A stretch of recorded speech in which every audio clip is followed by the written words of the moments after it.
독일 셰퍼드, 보더콜리처럼 인정받는 목양견들이 있는데 진돗개? 들어본 적도 없는 작은 나라의 토종개를 왜 받아들여야 해? 라고 속으로 비웃고 있는 한 목장 주인의 이야기입니다. 사연을 시작하기에 앞서 구독과 좋아요 부탁드려요. 여러분의 구독과 좋아요는 영상 제작에 큰 힘이 됩니다. 사연 시작해 볼게요. 안녕하세요. 텍사스 힐컨트리 프레더릭스버그 근교에서 700에이커 규모의 목장을 운영하고 있는 마이클입니다. 지금은 이 지역에서 가장 성공적인 목장주 중 한 명이 됐지만 3년 전만 해도 저는 인생의 밑바닥에서 허우적거리고 있었어요. 그리고 그때 제가 처음에는 무시했던 한 마리의 개가 제 인생을 완전히 바꿔놓았죠. 부모님의 갑작스러운 사고 이후 저는 깊은 우울 속에서 홀로 목장을 운영하고 있었어요. 빚은 늘어가고 코요테와 늑대의 공격으로 가축들은 계속 줄어들었죠. USDA 보고서에 따르면 그해 텍사스 중부 지역의 가축 피해가 역대 최고치를 기록했다고 해요. 그 중에서도 우리 카운티가 가장 큰 피해를 입고 있었어요.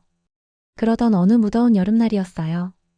오스틴에서 온 김 박사님이 찾아왔는데 텍사스 어앤드엠 대학교의 축산학 교수라고 했죠. 갑자기 한국으로 돌아가야 해서 자신의 개를 맡아줄 수 있느냐고 물었어요. 이 개는 용이에요. 한국에서는 용맹하고 충직하다는 의미로 지은 이름이죠. 진돗개는 한국의 자랑스러운 천연기념물입니다.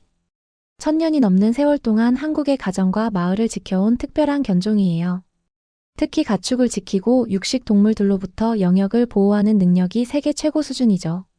그 말을 듣는 순간 저도 모르게 비웃음이 나왔어요. 진돗개? 한국개라고? 잡종인가? 하는 생각이 들더라고요.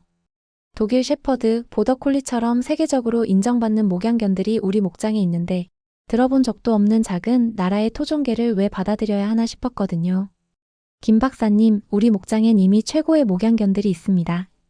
게다가 요즘같이 어려운 시기에 개 한 마리 더 키울 여유가. 그러자 김 박사님이 특유의 미소를 지으며 말씀하셨어요. 진돗개는 다릅니다. 1000년이 넘는 세월 동안 한국의 가정과 마을을 지켜온 특별한 견종이에요. 한번 지켜보시기만 하세요. 이 아이가 보여줄 겁니다. 왜 우리가 진돗개를 하늘의 개라고 부르는지. 전속으로 또 비웃었어요. 텍사스에서 나고 자란 제가 보아온 최고의 목장견들이 있는데 한국의 개가 뭘 할 수 있겠나 하는 오만한 생각이었죠. 하지만 그때 용이라는 이름의 그 진돗개와 눈이 마주쳤어요. 까만 눈동자에 담긴 깊은 눈빛이 왠지 모르게 저를 끌어당겼어요. 반신반의하는 마음으로 용이를 받아들이기로 했어요. 어차피 며칠 지나면 쓸모없다는 게 증명될 거라 생각했거든요. 그때만 해도 전 몰랐어요. 그 결정이 제 인생을 완전히 바꿔놓게 될 거라는 걸요. 용이가 처음 목장에 왔을 때 전 그저 제가 가진 편견을 확인하려는 듯한 태도였어요. 다른 목장견들 앞에서 일부러 이렇게 말하기도 했죠. 얘들아, 며칠만 참아. 어차피 이 조그만 개가 얼마나 버티겠어? 하지만 용이는 첫날부터 제 편견을 뒤흔들기 시작했어요. 700에이커나 되는 드넓은 목장을 둘러보더니 놀랍게도 취약 지점들을 하나씩 점검하기 시작하는 거예요. 제가 미처 발견하지 못했던 울타리의 헐거운 부분이나 야생동물들이 침입하기 쉬운 지점들을 정확하게 찾아냈죠. 특히 양들을 대하는 태도는 충격적이었어요. 우리 목장의 자랑이던 셰퍼드는 양들을 몰 때면 늘 지저대며 겁을 주곤 했는데 용이는 달랐어요. 단 한 번의 짖음으로 수백 마리의 양떼를 움직이는가 하면 늙거나 다친 양들은 특별히 더 천천히 기다려주기도 했죠. 첫 주에 있었던 일은 지금도 생생해요. 한밤중에 갑자기 귀청이 터질 듯한 짖음 소리가 들렸어요. 처음에는 짜증이 났죠. 역시 한국의 개는 시끄럽기만 하구나 하고 투덜거리며 밖으로 나갔는데 깜짝 놀랐어요. 코요테 5마리가 양떼를 노리고 있었고 용이는 이미 완벽한 방어 위치를 잡고 있었거든요. 더 놀라운 건 그 다음이었어요. 다른 개 같았으면 무작정 달려들어 쫓아갔을 텐데 용이는 달랐어요. 지형을 이용해 코요테들의 퇴로를 차단하면서 동시에 양떼를 안전하게 보호하는 전략을 펼쳤죠.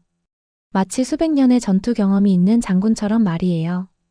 그 첫 주의 사건은 용이의 놀라운 능력의 시작에 불과했어요. 어느 날 새벽 용이가 평소와 다르게 초조한 모습을 보이더니 목장 서쪽 끝으로 달려갔어요. 따라가 보니 새로 태어난 새끼 양 하나가 깊은 협곡 틈에 끼어 있었죠. 어미 양도 근처에서 불안하게 울고 있었고요. 용이는 신중하게 접근하더니 놀랍게도 새끼 양의 옷깃을 조심스럽게 물어 한 걸음씩 끌어올리기 시작했어요. 어미 양도 용이를 전적으로 신뢰하는 듯 가만히 지켜보고 있더군요. 나중에 안 사실이지만 진돗개는 이빨의 힘 조절이 세계 어느 견종보다도 뛰어나다고 해요. 그래서 연약한 새끼 양도 다치지 않게 구할 수 있었던 거죠. 처음엔 그저 우연이라고 생각했죠.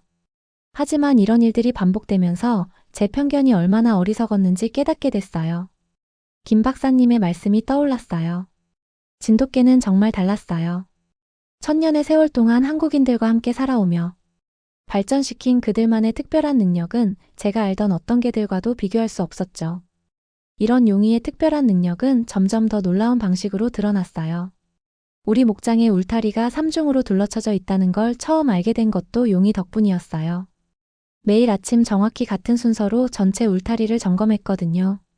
나중에 텍사스 어앤드엠 대학의 연구진이 와서 용이의 순찰 경로를 조사했는데 가장 효율적인 동선이었다고 하더라고요.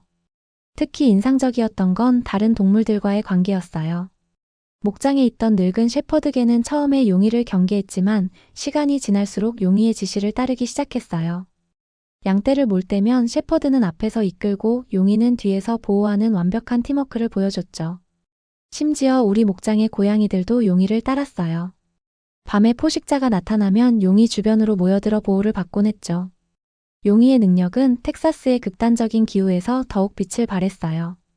여름의 극심한 더위 속에서도 양들을 그늘진 곳으로 유도하고 물가로 안전하게 이끌었죠. 특히 가뭄이 심했던 작년 여름 용이는 마른 하천 밑을 파더니 지하수 줄기를 찾아냈어요. 그 덕분에 우리 목장의 가축들은 물 부족 없이 여름을 날 수 있었죠. 하지만 정말 대단했던 건 지난 겨울에 있었던 일이에요. 텍사스 역사상 최악의 한파가 찾아왔을 때였죠. 영하 20도까지 떨어진 기온에 많은 목장들이 가축들을 잃었어요. 우리 목장도 위험했죠. 갑작스러운 한파에 양들이 우왕좌왕하고 있을 때 용이가 특별한 행동을 보여줬어요.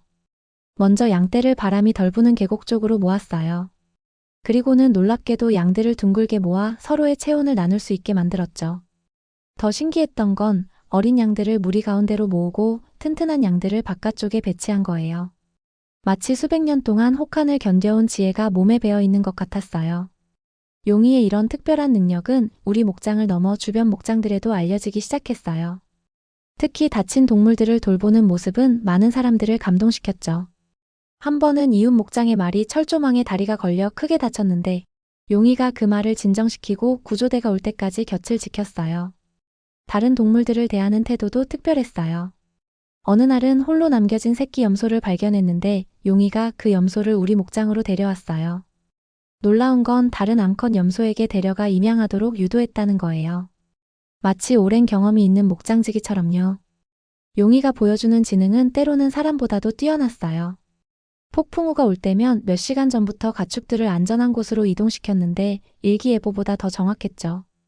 나중에 알고 보니 진돗개는 기압의 미세한 변화까지 감지할 수 있다고 해요. 1000년 동안 한국의 자연환경 속에서 발달된 능력이라고 하더군요. 특히 감동적이었던 건 어린 진돗개들을 훈련시키는 모습이었어요. 단순히 기술을 가르치는 게 아니었어요. 목장의 지형부터 각 동물들의 특성, 날씨 변화에 따른 대처법까지 마치 오랜 세월 동안 축적된 지혜를 전수하는 것 같았어요. 한 번은 어린 진돗개가 양을 너무 거칠게 몰았는데 용이가 그 앞을 막아섰어요. 그리고는 직접 시범을 보이며 양들을 부드럽게 모는 법을 가르쳐줬죠. 심지어 다친 양이 있으면 어떻게 접근해야 하는지 새끼 양을 돌보는 방법까지 하나하나 알려줬어요. 놀라운 건 이런 가르침이 다른 목장견들에게도 전해졌다는 거예요.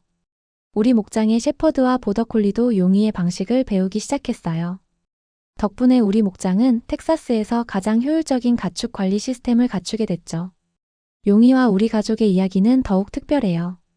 캐서린이 임신했을 때부터 용이의 행동이 달라졌거든요. 밤낮으로 캐서린 곁을 지키며 그녀의 작은 움직임 하나하나에 신경 썼어요. 심지어 캐서린이 입덧으로 힘들어할 때면 용이가 먼저 알고 물을 가져다 주곤 했죠. 소피아가 태어났을 때의 일은 정말 잊을 수 없어요. 갑작스러운 진통이 시작됐을 때 병원에 전화를 걸려던 제 손에서 휴대폰이 떨어져 배터리가 빠져버렸거든요. 그때 용이가 즉시 이웃집으로 달려가 도움을 요청했어요. 덕분에 무사히 병원으로 갈 수 있었죠. 소피아와 용이의 관계는 정말 특별해요. 소피아가 걸음마를 배울 때도 첫 단어를 말할 때도 용이가 곁에 있었죠. 특히 인상적이었던 건 소피아에게 위험한 것과 안전한 것을 구분하도록 가르치는 모습이었어요.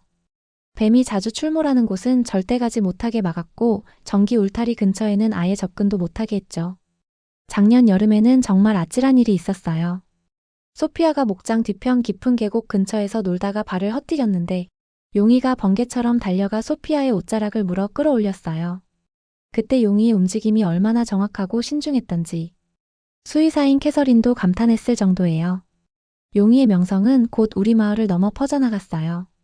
다른 목장 주인들이 찾아와 물었죠. 도대체 어떻게 이런 개를 구했나요? 전 부끄러웠어요. 제가 얼마나 편견 가득한 눈으로 용이를 봤었는지 생각하면서요. 특히 대형 산불이 났을 때의 활약은 텍사스 전역에 알려졌어요. 소방관들도 놀라워했죠. 용이는 불길 속에서도 정확하게 대피 경로를 찾아냈고 다른 목장의 가축들까지 구해냈으니까요. 그때 한 소방관이 말했어요. 30년 경력에 이런 개는 처음 봅니다. 마치 불길의 움직임을 읽는 것 같아요. 이제는 텍사스 어앤드엠 대학에서도 용이를 연구하러 옵니다. 연구진들은 진돗개의 뛰어난 판단력과 학습 능력, 그리고 다른 동물들과의 교감 능력에 놀라워해요. 특히 위험을 예측하고 대처하는 능력은 그들이 연구해본 어떤 견종과도 비교할 수 없다고 하더군요. 한국의 진돗개가 가진 이런 특별한 능력들은 1000년이 넘는 세월 동안 한국인들과 함께 살아오며 발전한 거라고 해요. 단순한 충성심을 넘어서 인간과 자연을 이해하고 보호하는 진정한 지혜가 몸에 배어 있는 거죠. 요즘은 다른 주에서도 진돗개를 도입하려는 문의가 많이 온다고 해요. 하지만 전 늘 강조합니다. 진돗개는 단순한 목장견이 아니라고요. 그들은 한국의 오랜 역사와 문화가 만들어낸 특별한 존재이고 인간의 가장 신실한 동반자라고요. 용이는 여전히 매일 아침 일찍 일어나 목장을 순찰하고 가족들을 살피고 다른 동물들을 돌봐요. 그리고 저녁이면 소피아의 침대 옆에 앉아 우리 가족을 지켜주죠. 그 한결같은 충성심과 사랑이 우리 가족의 가장 큰 축복이 되었어요. 이제 저는 자부심을 가지고 말할 수 있습니다. 우리 목장에는 세계에서 가장 특별한 개, 한국의 진돗개가 있다고요. 용이는 단순한 반려동물이 아닙니다. 그는 우리 가족의 수호자이자 텍사스 힐컨트리의 전설이 된 한국의 자랑스러운 진돗개입니다. 주변 목장 사람들도 용이를 보며 감탄해요. 이렇게 대단한 개가 한국의 진돗개라니 정말 놀랍다고들 하죠. 진돗개는 단순한 개가 아니에요. 한국인들의 오랜 역사와 지혜가 깃든 특별한 존재이자 한국이 세계에 자랑할 수 있는 귀한 보물이에요. 용이는 매일 그것을 증명하고 있어요. 충성심, 용맹함, 영리함 이 모든 것들이 1000년의 세월 동안 한국인들과 함께 살아오며 형성된 진돗개만의 고귀한 품성이라는 걸요. 전 이제 저희 가족이자 영웅인 용이를 자랑스럽게 말할 수 있어요. 우리 목장에는 세계에서 가장 특별한 개, 한국의 진돗개가 있다고요. 그리고 진돗개는 우리 가족과 목장을 지켜준 영웅이라고요. 오늘의 사연은 여기까지입니다. 재밌게 보셨다면 구독과 좋아요 부탁드려요. 감사합니다. 감동까치였습니다.